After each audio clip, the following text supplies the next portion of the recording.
comes as no surprise that pool leaks are a significant cause of water loss in your swimming pool.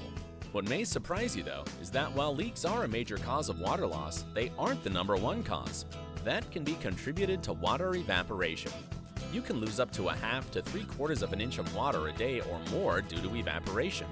The greatest rate of loss is usually in May through September and October in North America, when pool water can be in the 80s during the day and overnight air temperatures drop into the 70s.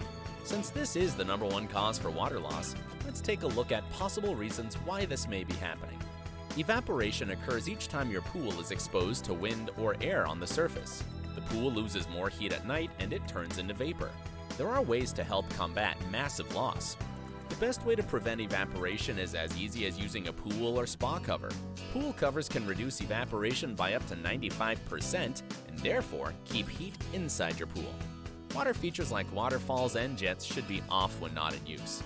Also, try reducing water temperature, as the warmer the water, the more evaporation. Windbreaks also reduce evaporation due to surface wind. If your pool is only losing water in cooler months, it's likely evaporation due to the temperature differential.